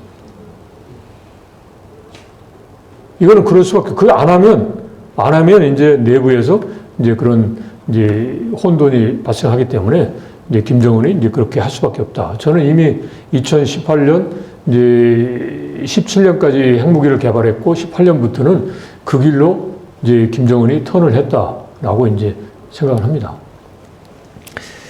자, 그 다음에 이제 정리를 하면 이제 아까 제가 분단된 상황에서 뭐 어떻게 살아보자. 안 돼. 북한이 우리에게 위협하지 않고 그냥 정말 그 유순한 이웃 국가로 있다 그러면 좋은데 그게 아니잖아요. 뭐 하면 뭐 우리 한미 합동 군사훈련 하는데 보면 무슨 위협적인 뭐 행위를 하겠다 그러고 작년만 하더라도 막 대나 오물풍선 보내고 안 돼. 일상생활 떨어질 수 없어요. 참 그 상상컨대는 한 300만 정도의 북한 통치자들을 다 해서 이제 어떤 이제 저 남태평양이나 이런데 섬에 온갖 시설 다 갖춰두고 여기서 평생 살아라 이렇게 이제 제안을 해서 그걸 받아들인다 그러면 뭐 남북한이 서로 이제 좋아질 수도 있겠지만 북한의 통치 집단에서 그걸 받겠습니까? 안 돼. 끊임없이 있어요. 그러니까 이러한 이제 끊임없이 우리의 안전을 위협하는 이런 북한하고 같이 계속 80년 살아왔는데 앞으로 뭐 100년을 살고 더 살고 왜 그런 인생을 샀냐. 80년 했으면 이 정도면 충분하지 왜 앞으로 계속 이렇게 살려고 하느냐라는 거죠. 지금 더더욱 문제되는 게 요즘 젊은 세대는 분단되었을 때 태어난 세대. 근데 분단이 당연하게 생각해. 그러니까 하는 동안에 예를 들어서 90년대 후반부터 태어난 이제 사람들 같은 경우는 뭐 북한에 그런 거 보질 못했잖아요. 뭐 천안함 폭침 했지만 그건 그냥 언론으로만 봤을 거고. 없어. 그래서 지금까지 잘 살아왔는데 뭐 굳이 뭐 통일을 해야 돼? 잘 살아왔죠. 운 좋게. 어느 순간 저기 이스라엘 하마스처럼 뭐가 올지 모르는 거죠. 어느 순간 우크라이나 전쟁처럼 러시아가 침략할지 모르는 거죠. 그런 삶을 어떻게 사는 거예요? 지금까지 80년 했으면 정말 충분하다 싶을 정도로 했다. 그러니까 지금은 이제 북한을 변화시키기 위한 우리의 통일 노력을 해야 된다. 그리고 더더욱이나 이 분단 상태에서는 더 이상 발전이 없어요. 잘해서 한강이 기적을 했지만 지금 뭐 복합 2기 시대에 이제 우리 대한민국의 발전을 위해서 뭘 해야 되느냐. 그럼 먹거리가 뭐냐 찾는 데도 있지만 먹거리 찾기 위해서 제가 최근에 했더니 모 전문가가 K컬처하고 문화사업이 컨텐츠 사업에 엄청난 부가가치를 내잖아요. 그거하고 뭐 바이오 산업에 우리가 집중을 해야 된다. 저는 그랬어요. 그걸 부정하는 게 아니라 그걸 하려면 남북 관계가 잘 관리가 되고 통일로 가고 이래야지 그걸 하지. 남북 관계에서 뭐 언제 이게 포탄이 떨어질지 모른다 그러면 그게 되겠어요? 그리고 이제 뭐 지금이야 많이 어떨지는 모르지만 이제 건설업계 같은 경우는 더 이상 수요가 없어. 근데 북한 시장이 열리면 뭐 철도도로 인프라부터 해서 노후한 시설 하는데 엄청나게 수요가 생기는 거예요. 또 그 다음에 남북한이 연결된다 그러면 이 한반도가 대륙과 해양을 연결하는 하나의 허브가 될 수 있는 거예요. 여러 가지 문제. 그래서 이러한 발전을 할 수 있는 그런 기회가 있는데 그 기회를 왜 흘려보내느냐, 왜 놔두냐라는 거죠. 자, 그래서 이제 이런 상황 속에서 이제 통일의 비전과 우리의 과제가 나옵니다. 비전은 이거 같아. 뭐 행복과 풍요, 자유와 기회 한반도인데 다른 걸 다 떠나서 최근에 이제 그 짐 로저스라고 하는 사람이 뭐 책을 하나 쓴 게 있어요. 거기 보면 지구상에서 소멸하는 국가, 뭐 인구가 저출산이고 고령화 사회고 이런 성장력이 둔화되는 그 소멸 국가 중에 하나로 대한민국을 지정을 했어요. 그런데 대한민국이 계속 성장 발전할 수 있는 기회가 있다. 그는 한반도가 통일되면 여기서 짐 로저스가 말하는 통일은 독일식의 정치법적인 통일이면 가장 좋겠지만 그게 아니더라도 한 베트남 관계처럼 이제 남북 간의 시장이 열리고 이런 거. 기회가 있어요. 우리가 소멸할 거냐 아니면 성장할 거냐. 그리고 이 24년에 노벨 경제학상을 수상한 세 사람의 테마가 뭐냐면 같은 민족인데 남북한이에요. 남한은 국제적으로 성장했고 북한은 이렇게 퇴락했다. 그 원인이 뭘까? 제도의 차이라고 그랬어요. 남한은 자유민주 시장 경제를 도입했고 북한은 아니었다. 이거예요. 그러니까 우리가 선택한 체제로 해도 이거는 발전할 수 있다라는 거예요. 우리의 선택이 잘못됐다. 지금까지의 성장이 운 좋게 됐다. 이게 아니라는 거죠. 그러니까 이거는 이제 통일로 가는 이거는 이제 어떻게 보면 우리의 성장을 위한 하나의 기회이고 또 우리가 가야 될 길이다. 그러면 이런 상황에서 우리가 이제 어떻게 해야 될까? 우선 과제 첫 번째. 뭐니 해도 북한이 개방되도록 해야 돼요. 우리가 아무리 청사진을 그리더라도 북한이 호응을 해줘야 한단 말이에요. 북한이 개방 안 되면 안 되는 거예요. 그래서 북한이 공산권 국가인 중국, 러시아, 베트남처럼 국제사회 개방하는 체제로 변하자. 근데 변화할 수밖에 없어. 모든 공산권 국가가 정치 체제는 이제 노동당이라든지 여기에 대해서 좀 권위주의 체제를 유지하고 있지만 경제 체제는 시장 경제 체제. 그 말은 뭐냐면 국제사회하고 개방된 체제. 유독 북한만 제한적으로 지금 하고 있는 거예요. 그러니까 북한도 이게 시대적 흐름이에요. 그럼 중국과 베트남 이런 데가 러시아가 모여서 그렇게 개방을 했느냐. 이 길밖에 없으니까 개방한 거예요. 그러니까 이제 북한도 이쪽으로 개방으로 나올 수밖에 없다라는 거죠. 그러면 개방을 위해서는 뭐가 돼야 되느냐? 결국은 북한의 비핵화되는 거예요. 개방을 막는 게 대북 제재고 대북 제재를 풀려면 비핵화되는 거고 이미 북한은 알고 있고 이 문제에 대해서 우리가 집중을 하면 북한이 하루아침에 비핵화는 아니지만 비핵화의 과정으로 가고 그러면 조금씩 이제 제재가 해제가 되면서 개방으로 간다. 베트남의 길로 간다라는 거죠. 그런데 여기서 우리가 비핵화 관계없이 그냥 개방하자 이거는 말이 안 되는 거고 비핵화가 없는데 그거는 이제 김정은이가 한쪽은 핵무기 한쪽은 개방하는 거 다 해주자는 거예요. 그럼 누구 좋은 일 시키는 거예요? 다만 이제 비핵화 자체가 좀 쉽게 이루어지는 거 아니니까 비핵화의 과정에서 이제 경제도 같이 이제 갈 수 있도록 해줘야 되는 거죠. 최근에 보면 트럼프 대통령이 등장해서 미국 대화한다는 거죠. 가장 크게 우려하는 게 그거 아니에요. 북한의 핵 문제는 놔두고 제재만 풀어서 가는 거 아니냐. 그걸 우리가 제일 경계를 해야죠.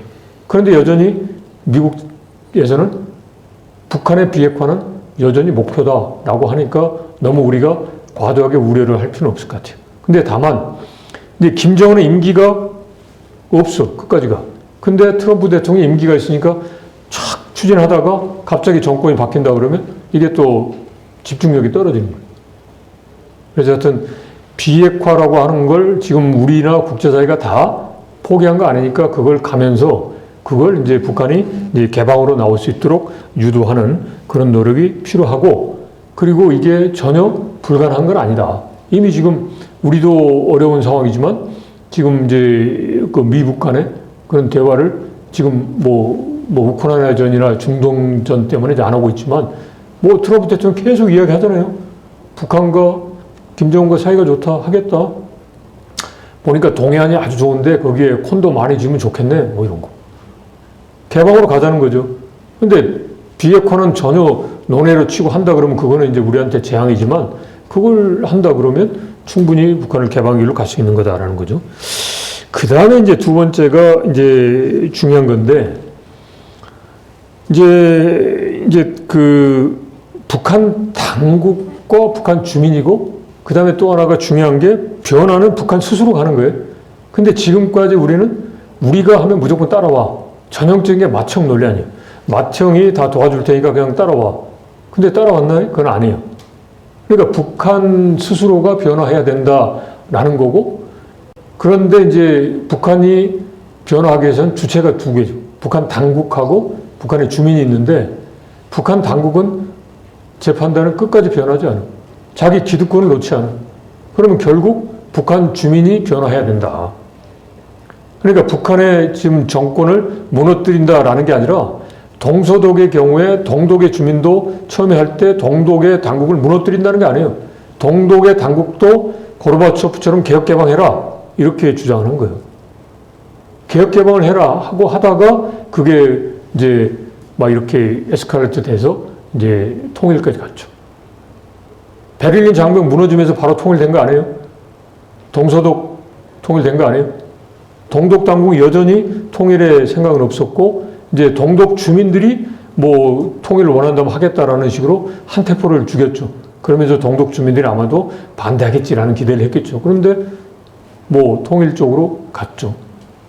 그러니까 당국은, 기득권이 있는 당국은 절대 변하지 않는다. 그리고 당국 간에 이렇게 싸우면서 한쪽은 유화적인 거 할 수 있어요? 안 되잖아요. 그러니까 분리하자. 당국하고 주민하고. 비록 북한이 무슨 민간이 있느냐 그런데 민간이 있어요. 정도의 차이지만. 그러니까 당국에서 막 풍덩풍덩 이렇게 많이 주는 게 아니고, 민간에서 북한의 민간을 대상으로 해서 소소한 것부터 해서 하자. 그렇게 하기 위해서 이제 우리 민간단체가 자유민주주의라든지 이런 통일에 대한 비전이 확고한 우리 민간단체가 활발하게 활동을 할 수 있도록 그런 여러 가지 제도적 장치를 마련할 필요가 있다라는 거죠. 지금까지는 당국이 하고 그냥 민간을 따라와라 라는 거였어요. 저도 공직에 있을 때는 솔직히 말씀드려서 당국이 하면 모든 게 된다라고 생각했어요. 근데 밖에서 나와서 보니까 당국이 하는 거 한계가 있구나. 이럴 때 당국이 어려운 걸 그리고 그 공백의 부분을 메꿔주는 것은 민간이구나. 서로 이제 협력해서 보완적 역할을 하는 거죠. 그래서 지금은 뭐 북한이 핵을 개발한 상태예요. 개발한 북한에 대해서 유화적으로 뭐 하기 어렵잖아요. 그래서 지금은 민간이 적극적으로 또 통일의 비전을 확실하게 갖고 이제 활발하게 활동을 해야 되는 때고, 이제 그런 이제 차원에서 이제 통일에 대한 노력도 있어야 되겠다. 자, 그럼 민간의 노력은 어떤 기준을 가지고 할까? 그리고 어떤 세대가 중심이 될까? 저는 기준은 보편적인 가치라고 봐요. 내로남불이 돼서는 안 돼. 나에게도 적용되고 북한에도 적용되는 거. 그걸 가지고 하자. 그거 되잖아요. 근데 가끔씩 보면 지금까지도 특수한 논리, 이게 남북한이니까 북한이니까 특수하게 봐주자. 아니라고 봐요. 북한도 전 세계에서 꼴찌 나라가 아니에요. 유엔에 가입한 회원국 중심으로 어떤 자를 보면 55위예요, 55위. 그래서 그 보편적인 기준으로 하고, 그 다음에 중요한 게 젊은 세대가 중심이 되다. 노장년은 지금까지 한 걸로 아주 그래도 나름대로 잘했다. 앞으로의 통일은 젊은 세대가 해야 된다. 젊은 세대는 본인들의 생존의 문제. 지금 이 상태에서 더 이상 성장을 못하고 멈추느냐? 그걸 이제 극복을 해야 될 거 아니에요. 자기들의 이제 세상을 만드는 거예요. 통일된 한반도 그 속에서 무한한 발전과 가능성이 있는 그걸 만드는 게 젊은 세대예요. 근데 저는 충분히 가능하다고 봐요. 젊은 세대들은 멀티가 돼. 그러니까 북한이 한 6.25 전쟁이라든지 이런 부분에 대해서 기성세대보다는 그렇게 아주 뭐 그냥 정말 이제 행동을 제약할 정도로 그런 심리적인 트라우마는 아니지만 알고는 있단 말이죠. 그런 가운데서 실용적 차원에서 실리적으로 북한 문제를 다룰 수 있다. 쿨하게. 한쪽은 너 이게 나쁜 놈들이지. 그리고 이런 안보 위협을 할 수 있지. 그걸 하면서 이제 다른 쪽에서 이제 북한을 변화시키기 위한 그런 소위 연성의 방법도 동시에 할 수 있는 그런 멀티의 기능을 수행할 수 있는 게 젊은 세대다. 그리고 실제로 작년에 파리 올림픽 했을 때 남북한 선수가 셀카 찍잖아요. 실용적으로. 근데 저거 찍었다고 해서 우리 신유빈 선수하고 북한 선수하고 같이 우리 뭐 가치관이 같고 그건 아니죠. 다를 거예요. 그런데 저게 공통 분모가 있으니까 찍잖아요. 맞아. 이런 걸 통해서 이제 소위 이제 남북 관계 변화시키고 이제 통일을 이제 준비를 이제 할 수도 있겠다. 그래서 이제 우리 모두는 오늘 이제 통일 강좌인 거 말씀드리는데 뭐 오늘과 같은 거 좋아요. 이런 거 자꾸 해서 통일 문제에 대해서도 새롭게 생각을 해보고 또 이제 뭔가 생각도 가다듬어 보고 좋은 거예요. 이렇게 이제 저는 그래서 통일을 일상에서 준비하고 항상 생각을 해야 된다. 행동으로 실천해야 된다 생각해요. 자, 이걸 안 하면 아무리 중요해도 통일 생각 없어. 그러면 통일의 기회가 오면 이게 기회인지 통일을 어떻게 활용하는지도 몰라. 만약에 이제 서독이 통일에 대해서 생각하지 않았다면 동서 냉전 구도가 이제 약화되고 고르바초프가 그런 식으로 할 때 그냥 넘어갈 수도 있어요. 저 소련이란 게 드디어 무너지고 저 러시아가 지금 공공에 처해 있구나. 잘 됐네. 여기에서 끝날 수도 있어. 근데 통일을 해야 되겠구나. 그러니까 거기서 뭐 러시아에 대한 여러 가지 지원을 하면서 통일을 이끌어 갔잖아요. 그러려면 항상 통일에 대해서 이제 준비를 하고 활동을 하고 행동을 해야 된다. 하는 거죠. 기회가 되면 뭐 통일을 위한 활동도 적극적으로 하시고 그리고 또 지금 현재로서는 이제 북한 주민들에게 희망을 주는 탈북민의 성공적인 정착 지원을 위해서 우리가 이제 지원도 해주고 그 성공 사례를 만들어 가면 그게 바로 그 한반도 통일로 이제 가는 길이 아닌가 이제 싶습니다. 자, 이렇게 해서 이제 제가 오늘 주제로 선정된 자유민주적 통일 비전과 이제 과제에 대해서 여러분들께 이제 설명을 드렸습니다. 그래서 저는 이렇게 생각합니다. 지금 아까 제가 통일을 1부터 10까지 했을 때 저는 8 내지 9라고 했잖아요. 지금 북한이 뭐 더 이상 할 게 없어요.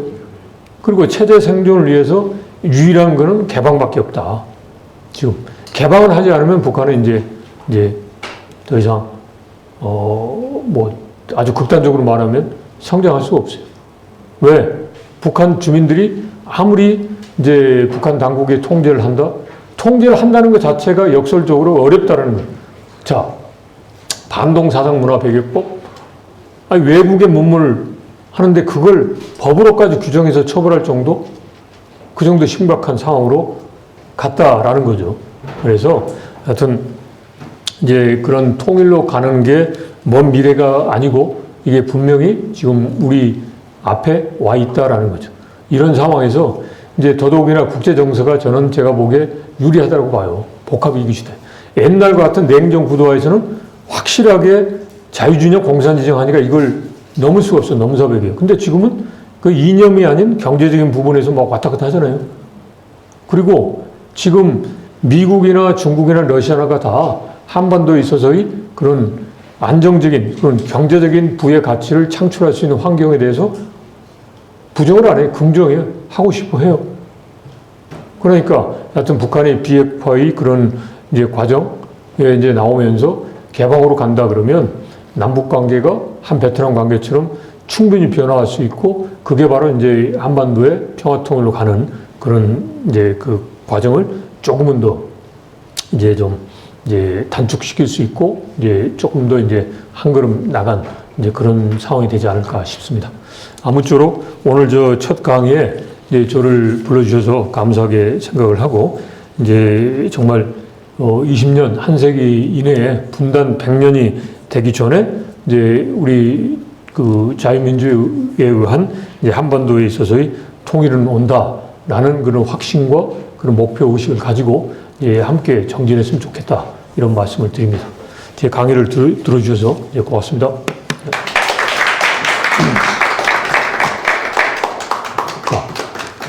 장관님, 그 온라인 강사님 온라인 예, 예. 유튜브 채널에서 두 분이 질문이 있는데 예. 전달해드리겠습니다. 네네.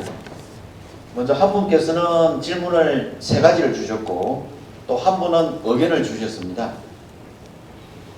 그래서 이 질문을 제가 3가지를 강사님께 소개해드리겠습니다. 첫 번째 질문은 현재 강사님 강의를 통해서 북한의 정세와 국제관계 속도를 잘 이해하는 시간이었습니다. 첫 번째 질문은 지금 북한이 밝힌 이 적대적인 2개 국가로는 현재 공식적으로 북한이 밝힌 정책인지 궁금해합니다라는 질문을 공식적으로 밝혔습니다. 예. 예. 두 번째 질문은 2019년에 북미 정상회담의 장소로 그 베트남이 낙점된 것처럼 현재 그 베트남의 도이모의 쇄신 정책을 베트남은 펼쳐서 자본주의 경제를 받아들였는데 이러한 방식에 대해서 북한이 앞으로 어느 정도 받아들이고 경제 정책에 반영할 수 있을지가 궁금하다고 질문하였습니다. 그 부분은 길게 보면 북한이 김정일 시대 때부터 개방을 해야 된다는 것을 인식을 했어요.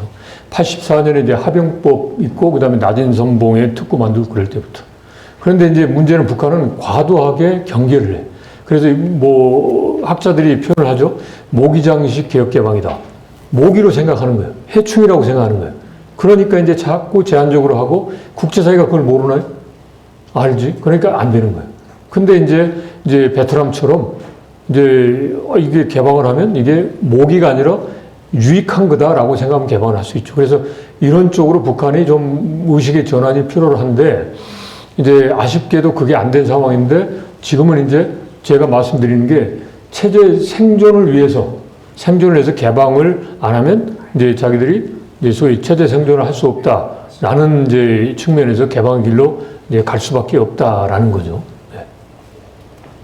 네, 세 번째 질문은 역대 우리 정부의 통일 정책을 평가한 부분에 있어서 북한 당국과 북한 주민을 우리 정책이 분리한다고 했지만은 사실상 이분은 북한 주민에 대한 통일 노력은 사실상 전무하다는 분석이 있다고 지적을 하시면서 북한 주민을 위한 어떤 통일의 노력을 늘리기 위해서 민간과 정부가 어떤 노력을 기울여야 하는지 또 현 정부에서 그렇게 노력한 사례가 있으면 소개 부탁드린다고 질문이 있었습니다. 역대 보면 이제 민간과 그 다음에 이제 정부가 항상 이제 싱크로나이즈를 했죠. 그게 뭐냐면 아주 역설적인 말하면 그 북한과 여러 가지 뭐 만나고 교류협력 하는 거 다 정부가 승인을 했잖아요. 그건 이제 정부의 방침과 맞는 데만 해준다는 거니까 싱크로나이즈를 한 거예요. 그러니까 그동안 보면 정부하고 민간은 서로 협력해 왔다라고 하는 거죠. 근데 제가 드리고 싶은 말씀은 협력에 왔는데 당국이 하지 못하는 게 있고 당국 간의 관계가 어렵다라고 해서 어려운 상황에서 민간의 활동이 위축되는 경우가 있었다라는 거죠. 그러니까 당국이 어렵다라고 하더라도 민간 간의 그런 관계가 이제 계속적으로 이루어진다 그러면 뭐 여러 가지 측면에서 뭐 이로운 면이 있죠. 그 민간의 교류협력이 우리의 국가 정체성을 위반한다. 그거는 이제 문제가 되는 거고 그게 아닌 상황에서 끊임없이 소통을 한다 그러면 변화될 수 있는 거죠. 근데 지금까지는 그걸 못했죠. 그게 전형적으로 보면 이제 북한 당국에 대한 뭔가를 할 때 사전 이제 신고제라고 그러지만 사실상 이제 뭐 승인제 형태로 이제 되다 보니까 이제 당국 관계가 어려우면 민간에서 하다못해 뭐 인도적으로 하는 것도 잘못된 메시지를 준다고 해서 이걸 이제 차단해 버린 이제 어쩔 수 없이 차단하는 경우도 있어요. 이제 그러면 그게 이제 남북 관계가 계속 어렵게 되는 거죠. 그래서 그걸 풀어주자. 예. 그 제도적으로. 예. 예. 마지막 한 분의 코멘트입니다. 북한이 과연 개방할 가능성이 있나요? 북한이 반동사상 문화 배기법 같은 것을 같은 것은 북한 사회를 폐쇄한다는 정책으로 간주됩니다. 라는 이제 의견을 주셨습니다. 나 거기에 대해서 제가 뭐 틀렸다라고는 말씀 안 드려요. 그럴 수도 있죠. 근데 만약에 이제 지금 보세요. 80년 동안 했는데 결국 이게 분단이 안 되니까 통일 뭐 해봐야 뭐해? 같아요. 북한이 과연 개방을 할까? 안 한다 그러면 할 게 없어요. 그런 식으로 그러면 지금의 북한하고 평생 같이 사는 거예요. 그러지 말자라는 거죠. 북한이 개방을 할 수 있도록 우리가 환경을 이제 만들고 그런 쪽에 또 북한이 올 수 있는 유인을 찾아서 끄집어내자라는 거죠. 예, 단순히 말해서. 그래서 뭐 쉽게 개방한다? 아이고, 쉽게 개방한다 그러면 지금의 남북 관계가 뭐 이런 상황이겠습니까? 그리고 분단된 상황이 80년까지 되겠습니까? 그러니까 하여튼 그런 가능성이 낮다라고 하더라도 이제 그런 이제 상황이 이제 벌어질 수 있도록 우리가 이제 확고한 그런 그 목표의식을 가지고 이제 정부와 당국이 이제 어떤 그 자유민주라고 하는 또 시장경제 또 행복이 번영되는 그런 방향에서 열심히 같이 노력하자라는 거죠. 예. 예. 자, 예. 그러면 이렇게 해서 마무리하겠습니다. 하여튼, 올 한 해 지금 뭐 이제 봄이 됐지만 뭐 여전히 또 날씨가 또 뭐 저 한겨울처럼 하는 경우도 있는데 하여튼 그 다들 이제 봄날, 꽃피는 봄날 맞이하시고 그리고 우리 한반도에 있어서도 이제 평화 통일이 오기를 이제 소망합니다. 고맙습니다.